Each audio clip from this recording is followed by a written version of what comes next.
Enquanto a cidade dorme, alguns trabalham onde os vivos preferem não pisar. Estes 5 relatos de coveiros e vigias de cemitério vão te mostrar que a Terra nem sempre é o lugar de descanso eterno. Histórias que vão te acompanhar até seus piores pesadelos. História 1. O Coveiro da Madrugada. Meu nome é José. Trabalho como coveiro no cemitério São João há 15 anos. É um trabalho que a maioria das pessoas evita, mas alguém precisa fazer. O que vou contar aconteceu durante uma noite de dezembro, que mudou para sempre minha forma de ver este lugar. O cemitério onde trabalho é muito antigo, fundado em 1920, com milhares de sepulturas espalhadas por mais de 100 hectares. Durante o dia, recebe centenas de visitantes, mas à noite fica completamente deserto. Meu trabalho é fazer a vigilância noturna e preparar as covas para os enterros do dia seguinte. Sempre preferi trabalhar de madrugada. O silêncio me ajuda a me concentrar. E não preciso lidar com o sofrimento das famílias enlutadas. Cavo as sepulturas, organizo as ferramentas e mantenho tudo pronto para as cerimônias. É um trabalho solitário, mas que me dá paz. Naquela noite específica, eu tinha 3 covas para cavar na ala mais antiga do cemitério. Era uma região com túmulos centenários, muitos deles abandonados, cobertos por ervas daninhas e com lápides desgastadas pelo tempo. Não era meu setor favorito, mas o trabalho precisava ser feito. Comecei por volta das 11 da noite, quando o movimento de visitantes havia cessado completamente. A primeira cova foi tranquila, sem intercorrências. Era para uma senhora de 80 anos, que seria sepultada na manhã seguinte. O solo estava macio, facilitando o trabalho. Foi durante a escavação da segunda cova que comecei a ouvir os ruídos. Eram batidas ritmadas, como se alguém estivesse batendo em madeira. Primeiro pensei que fosse algum galho de árvore balançando no vento, mas não havia vento naquela noite.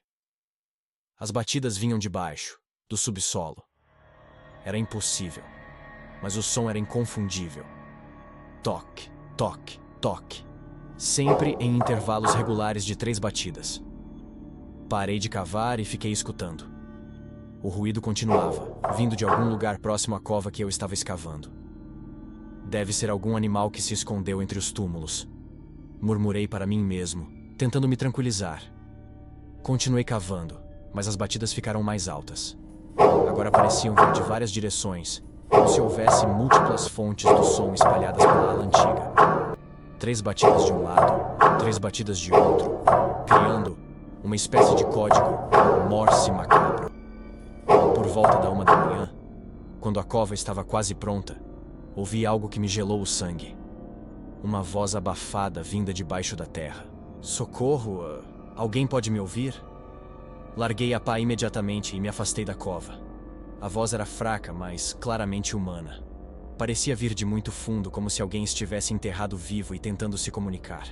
Quem está aí? Gritei, olhando ao redor para ver se havia alguém pregando uma peça em mim.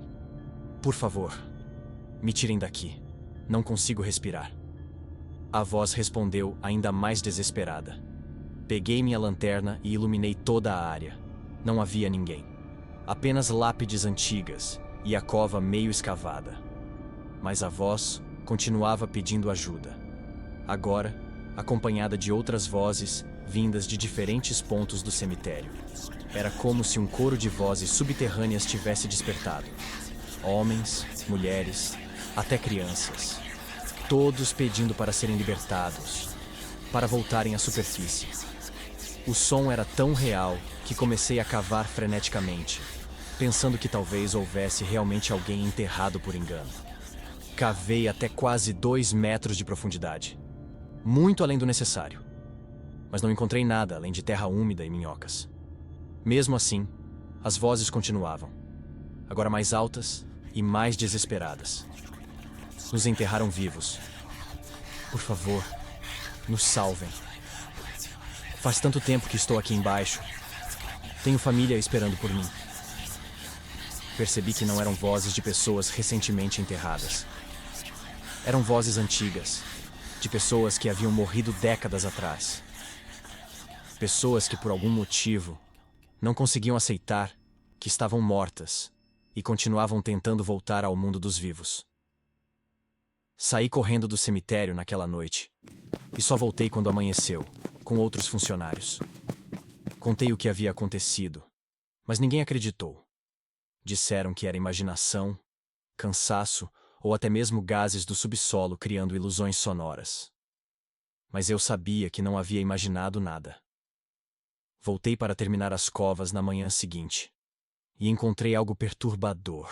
A cova que eu havia deixado pela metade estava completamente escavada, perfeitamente alinhada, como se alguém tivesse terminado o trabalho durante a noite. Desde então, sempre que trabalho na ala antiga, ouço as vozes pedindo ajuda. Aprendi a ignorá-las, mas sei que estão lá, presas entre a vida e a morte, tentando desesperadamente retornar a um mundo que já não lhes pertence mais. Por isso sempre digo, nem todos os mortos descansam em paz. Alguns ainda lutam contra a terra que os cobre. História 2. O Vigia dos Túmulos Esquecidos. Meu nome é Carlos. Trabalho como vigia noturno no Cemitério da Consolação há 12 anos. É um dos cemitérios mais antigos de São Paulo, com túmulos que datam de 1858. Durante esse tempo, vi muitas coisas estranhas, mas nada se compara ao que acontece na seção dos túmulos abandonados. A seção fica no fundo do cemitério, onde estão enterradas pessoas cujas famílias desapareceram ou morreram. São centenas de sepulturas sem cuidados, com lápides quebradas, nomes apagados pelo tempo e mato crescendo por toda parte. É um lugar melancólico mesmo durante o dia, mas à noite se torna algo completamente diferente. Minha ronda noturna sempre termina nessa seção, por volta das 3 da manhã. É o horário mais silencioso, quando até os ruídos da cidade se acalmam. Sempre foi uma caminhada tranquila, apenas para verificar se não havia invasores ou vândalos no local. Foi durante uma noite de lua nova, em outubro, que percebi as primeiras figuras.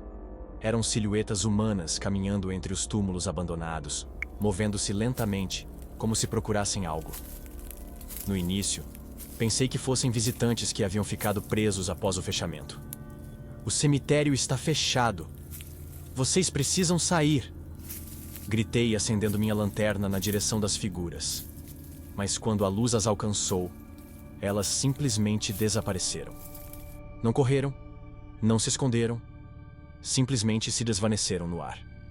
Procurei por toda a seção, mas não encontrei nenhum sinal de invasão. Os portões continuavam trancados, as grades intactas. Na noite seguinte, as figuras estavam lá novamente. Dessa vez, eram mais numerosas. Talvez uma dúzia de pessoas caminhando sem rumo entre as sepulturas. Todas vestiam roupas de épocas diferentes. Algumas com trajes do século XIX, outras com roupas mais modernas, mas todas desbotadas e surradas. Decidi observar de longe, escondido atrás de um mausoléu maior. O que vi me deixou perplexo. As figuras não eram aleatórias. Cada uma caminhava em direção a uma sepultura específica. Quando chegavam aos túmulos, ajoelhavam-se e pareciam chorar, gesticulando como se conversassem com alguém. A cena mais tocante era de uma mulher idosa que visitava um túmulo infantil. Ela se ajoelhava, estendia os braços como se estivesse abraçando alguém e balançava gentilmente, como quem embala uma criança. Suas lágrimas, mesmo à distância, pareciam reais e desesperadoras. Percebi que não eram os mortos que eu estava vendo, mas os vivos que haviam partido sem poder se despedir adequadamente. Eram familiares, amigos, pessoas queridas que morreram antes de visitar aqueles túmulos pela última vez. Agora retornavam como almas penadas para completar as despedidas que nunca puderam dar. Um jovem visitava constantemente uma sepultura com data de 1943. Ele estava vestido com o uniforme militar da Segunda Guerra Mundial e ficava em posição de sentido diante da lápide, como se prestasse continência a um companheiro caído. Provavelmente morreu na guerra antes de poder homenagear seu amigo. Havia uma menina de aproximadamente 10 anos que corria entre vários túmulos, colocando flores imaginárias sobre eles. Suas roupas sugeriam que havia morrido no início do século XX, talvez vítima de alguma epidemia. E agora cuidava eternamente dos túmulos abandonados, como se fossem seus brinquedos. O mais comovente era um senhor de terno elegante que se dirigia sempre ao mesmo mausoléu. Ele ficava de pé diante da porta de bronze, gesticulando como se conversasse intensamente com alguém. Às vezes, parecia discutir, outras vezes implorar.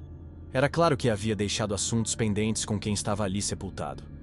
Com o passar das semanas, comecei a entender a rotina desses visitantes espectrais. Eles não apareciam todas as noites, mas seguiam um padrão. Datas de aniversário, morte ou eventos significativos. Era como se o tempo no mundo dos mortos fosse diferente, e eles só conseguissem atravessar para nosso plano em momentos específicos. Uma noite, decidi tentar interagir com eles. Me aproximei lentamente da mulher que visitava o túmulo infantil. Quando cheguei perto o suficiente, ela olhou diretamente para mim. Seus olhos eram fundos, cheios de uma tristeza infinita, mas também de gratidão. Obrigada por cuidar deste lugar. Ela sussurrou com uma voz que parecia vir de muito longe. Ninguém mais se lembra deles. Antes que eu pudesse responder, ela se desvaneceu, deixando apenas o perfume suave de flores murchas no ar. Entendi então meu verdadeiro papel no cemitério. Não era apenas vigiar contra ladrões ou vândalos, mas ser testemunha dos últimos atos de amor de pessoas que não conseguiram se despedir em vida. Minha presença de alguma forma legitimava suas visitas póstumas, permitindo que encontrassem a paz que procuravam. Hoje, quando faço minha ronda noturna, sempre cumprimento respeitosamente os visitantes espectrais. Não são fantasmas assombrados. São almas amorosas completando sua última tarefa terrena: zelar por aqueles que amaram. História 3. O crematório da meia-noite. Meu nome é Antônio. Trabalho como operador de crematório há 8 anos no cemitério Vila Alpina. É um trabalho que exige muito preparo emocional, mas alguém precisa fazer. O que aconteceu durante uma noite de março me fez questionar tudo o que sei sobre o processo de cremação. O crematório funciona 24 horas, mas o turno noturno é mais tranquilo. Geralmente recebemos os corpos que chegam no final do dia para serem cremados na madrugada, quando há menos movimento de familiares. É um horário que prefiro porque posso trabalhar sem pressa, dando a cada pessoa o respeito que merece. Naquela noite específica, eu tinha 5 cremações programadas. Eram casos diversos: um senhor idoso, uma jovem vítima de acidente, gêmeos que nasceram prematuros e não resistiram, e um homem de meia-idade sem família identificada. Rotina normal para quem trabalha nessa área. A primeira cremação correu sem problemas. Era o senhor idoso, falecido de causas naturais. O processo levou as 2 horas habituais, e as cinzas foram coletadas adequadamente para entrega à família. Tudo conforme o protocolo que sigo há anos. Foi durante a segunda cremação que percebi algo estranho. A jovem havia morrido em um acidente de carro, e seus pais haviam se despedido dela algumas horas antes. Quando liguei o forno crematório, ouvi algo que nunca havia escutado antes. Uma voz saindo do interior da câmara. Espera, por favor. Ainda não estou pronta. Parei o processo imediatamente e abri a câmara para verificar. O corpo estava exatamente como deveria estar. Mas eu tinha certeza de ter ouvido uma voz feminina, jovem, pedindo para esperar. Pensei que fosse algum problema técnico. Talvez gases escapando e criando sons estranhos. Reiniciei o processo. Mas a voz voltou. Mais clara dessa vez. Mãe. Onde está minha mãe? Ela disse que viria me buscar. Era a voz da garota, sem dúvida. Tinha o mesmo tom doce que eu havia ouvido quando seus pais conversavam com ela durante a despedida. Mas era impossível. Ela estava clinicamente morta, há mais de 12 horas. Desliguei o forno novamente e fiquei observando. Por alguns minutos, tudo ficou silencioso. Então, ouvi outros sons, suspiros profundos, como se alguém estivesse acordando de um sono muito profundo. Onde estou? Por que está tão quente aqui? Minha primeira reação foi sair correndo, mas minha responsabilidade profissional me fez ficar. Talvez fosse algum tipo de fenômeno médico que eu desconhecia. Já havia ouvido falar de casos raros onde o corpo demora para liberar gases, criando sons estranhos. Mas quando ouvi a voz chamando pelo namorado, mencionando o nome dele e dizendo que tinha uma mensagem importante para dar, soube que não era nada médico. Era algo muito além da minha compreensão. Decidi conversar com ela. Filha, você já partiu. Está na hora de seguir seu caminho, disse, sentindo-me ridículo por estar falando com um forno crematório. Mas eu não me lembro de ter morrido. A última coisa que me lembro é de estar dirigindo para encontrar meu namorado. Como vim parar aqui? Expliquei gentilmente sobre o acidente, sobre como seus pais haviam se despedido dela, sobre como ela precisava aceitar o que havia acontecido. Foi uma das conversas mais difíceis da minha vida. Explicar para uma alma confusa que ela estava morta. Meus pais, eles estavam chorando, né? Eu senti, mas não conseguia falar com eles. Sim, filha, eles te amam muito e vão guardar você para sempre no coração. Houve um longo silêncio. Então ela falou com uma voz mais serena. Tudo bem, eu entendo agora. Mas antes de partir, você pode entregar uma mensagem para o Daniel? Diga que o anel está escondido na gaveta da cômoda do quarto dele. Era para ser uma surpresa de aniversário. Prometi que encontraria uma forma de entregar a mensagem. Depois disso, a cremação prosseguiu em silêncio absoluto. No dia seguinte, procurei o Daniel através dos registros do hospital. Quando contei sobre o anel, ele quase desmaiou. Disse que havia procurado por toda parte um anel de noivado que ela havia comprado secretamente. E nunca imaginou que estivesse escondido em sua própria casa. A partir daquela noite, passei a ouvir outras vozes durante as cremações. Não todas, mas algumas almas confusas ou com assuntos pendentes tentavam se comunicar comigo antes de partirem definitivamente. Aprendi que a cremação não é apenas um processo físico. Às vezes, é o último momento que algumas almas têm para resolver questões importantes antes de seguir para onde quer que vão. Hoje, sempre converso respeitosamente com quem precisa ser ouvido e ajudo a entregar mensagens finais quando necessário. É uma responsabilidade que nunca imaginei ter, mas que abraço com seriedade e compaixão. História 4. O zelador das flores eternas. Meu nome é Manuel. Trabalho como zelador no cemitério da saudade há 23 anos. Meu trabalho é manter o local limpo e organizado, cuidar das áreas verdes e ajudar as famílias que visitam seus entes queridos. Mas há alguns anos, comecei a notar algo que desafia qualquer explicação lógica. O cemitério tem uma seção chamada Túmulos Perpétuos, onde estão enterradas pessoas de famílias tradicionais da cidade. São sepulturas bem cuidadas, com mármores caros e jardins elaborados. O estranho é que muitas dessas famílias se mudaram ou morreram, deixando os túmulos completamente abandonados. Foi numa manhã de segunda-feira, depois de um fim de semana chuvoso, que percebi algo inusitado. Vários túmulos que estavam cobertos de mato e folhas secas na sexta-feira apareceram completamente limpos, com flores frescas cuidadosamente arranjadas sobre as lápides.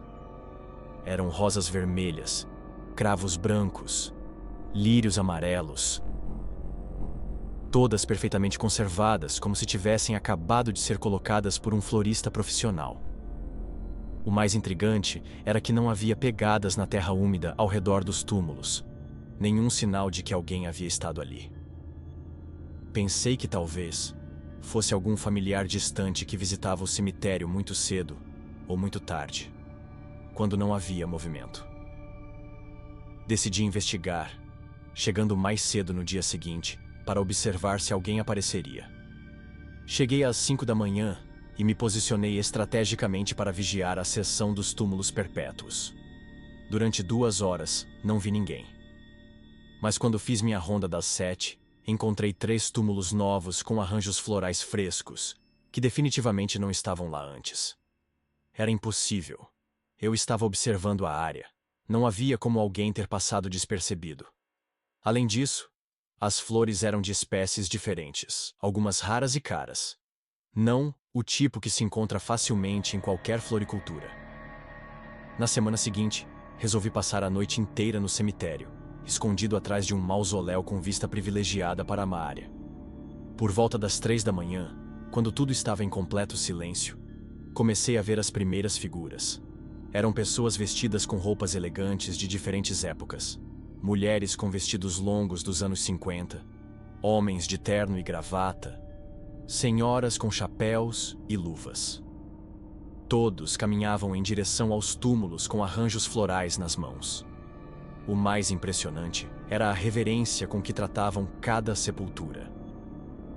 Limpavam cuidadosamente as lápides com panos que pareciam feitos de seda, arranjavam as flores com delicadeza artística e ficavam alguns minutos em silêncio respeitoso diante de cada túmulo. Uma senhora de vestido azul marinho visitava sempre o mesmo túmulo, de uma criança que morreu em 1962. Ela colocava margaridas brancas e cantarolava uma canção de ninar baixinho. Pelos traços do rosto, parecia ser a mãe da criança, que provavelmente havia morrido anos depois. Mas continuava cuidando do filho eternamente. Um homem distinguido, com bigode e suspensórios, cuidava meticulosamente de um túmulo duplo, onde estavam enterrados seus pais. Ele limpava cada letra gravada no mármore com uma escovinha pequena, como se fosse a coisa mais importante do mundo. Havia também uma jovem que visitava múltiplos túmulos, sempre com flores diferentes para cada um. Pelos gestos carinhosos, parecia conhecer pessoalmente cada pessoa enterrada ali.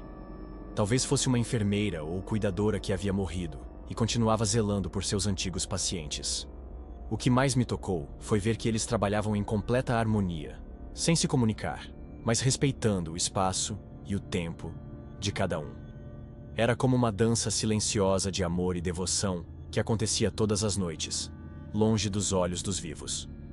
Certa noite, decidi me aproximar da senhora de azul. Quando ela me viu, não ficou assustada. Apenas sorriu com tristeza e disse: "Obrigada por cuidar deste lugar durante o dia. Nós cuidamos durante a noite." "Por que vocês fazem isso?" perguntei. "Porque o amor não morre quando o corpo morre. Enquanto houver alguém para lembrar, continuaremos vindo." Ela continuou arranjando as margaridas e disse: "Meu netinho completa 60 anos amanhã. Se ele estivesse vivo, seria avô também. Mas para mim, ele sempre será meu bebezinho de 5 anos." Desde então, nunca mais me preocupei com as flores misteriosas. Entendi que meu trabalho era apenas complementar ao deles. Durante o dia, eu mantinha o cemitério apresentável para os vivos. Durante a noite, eles o transformavam em um jardim de memórias eternas. Hoje, quando encontro flores frescas em túmulos abandonados, apenas sorrio e agradeço silenciosamente aos cuidadores noturnos. Porque aprendi que existe uma forma de amor que transcende a morte e se manifesta através de pequenos gestos de cuidado e lembrança. História 5. O Coveiro dos Enterros Impossíveis. Meu nome é Benedito. Sou coveiro há 30 anos no Cemitério Municipal de Santos. Já presenciei milhares de enterros, ajudei incontáveis famílias em seus momentos mais difíceis, mas o que aconteceu durante meus últimos meses de trabalho me fez repensar tudo sobre vida, morte e despedida. Estava próximo da aposentadoria quando comecei a notar algo muito estranho. Algumas covas que eu cavava durante a noite apareciam preenchidas na manhã seguinte, como se nunca tivessem sido escavadas. No início, Pensei que fosse sabotagem de algum funcionário descontente ou até mesmo desmoronamento natural do solo. Mas o padrão era muito específico. Sempre acontecia com covas destinadas a pessoas que haviam morrido de forma súbita ou traumática. Acidentes de carro, infartos, mortes violentas. Nunca com óbitos naturais de idosos ou pessoas com doenças prolongadas. A primeira vez que presenciei o fenômeno acontecer foi numa quinta-feira de agosto. Eu havia cavado uma cova para um jovem de 25 anos, vítima de um acidente de motocicleta. Era um caso triste. Ele deixava a esposa grávida e havia acabado de se formar em engenharia. Terminei o trabalho por volta das 2 da manhã e fui para casa. Quando voltei às 6 para fazer os preparativos finais, encontrei a cova completamente preenchida com terra bem compactada, como se nunca tivesse sido mexida. Pensei que alguém havia se enganado e usado aquela cova para outro enterro. Verifiquei os registros, mas não havia nenhum enterro programado para aquele local. Fui obrigado a cavar novamente, atrasando toda a programação do dia. Durante o trabalho, senti uma resistência estranha na terra, como se algo embaixo estivesse empurrando contra minha pá. O enterro foi realizado normalmente, mas durante a cerimônia percebi algo perturbador. O jovem morto, que eu havia visto no caixão aberto durante o velório, parecia inquieto. Seu rosto, que deveria estar sereno, mostrava uma expressão de tensão, como se estivesse lutando contra algo. Na semana seguinte, o mesmo fenômeno aconteceu com a cova de uma mulher de 30 anos, que havia morrido em um assalto. Cavei durante a noite. Encontrei pela manhã preenchida. Tive que cavar novamente. Durante o segundo trabalho de escavação, ouvi claramente uma voz vinda do fundo da cova. Não quero ficar aqui embaixo. Por favor, não me enterrem. Parei de cavar imediatamente e olhei ao redor. Não havia ninguém por perto. A voz era feminina, desesperada. E parecia vir mesmo do interior da terra. Continuei cavando com mãos trêmulas. E a voz se repetiu várias vezes, sempre pedindo para não ser enterrada. Comecei a entender o que estava acontecendo. As pessoas que morriam de forma súbita não estavam preparadas psicologicamente para a morte.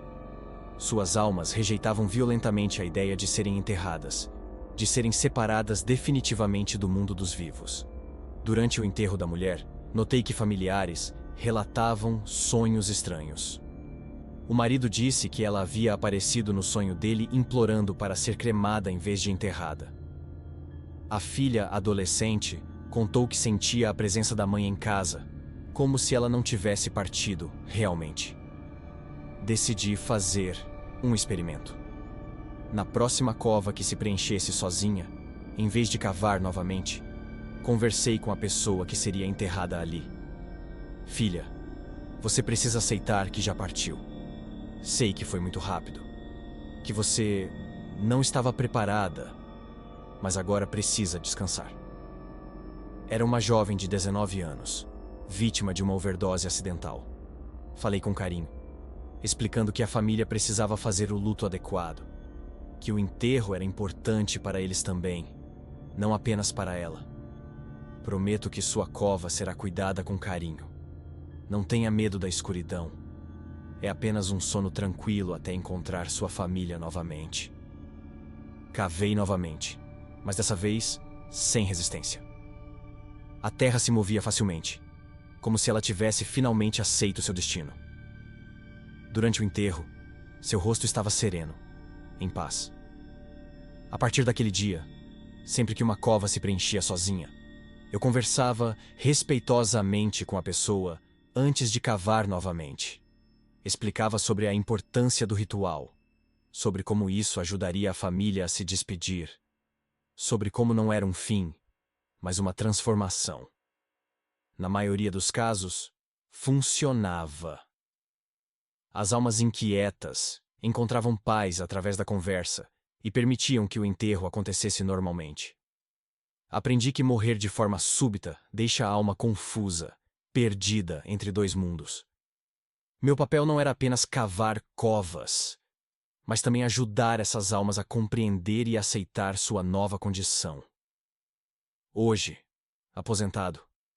Sempre que ouço sobre mortes súbitas, faço uma oração para que essas pessoas encontrem paz rapidamente e não fiquem presas entre a vida e a morte como tantas que conheci.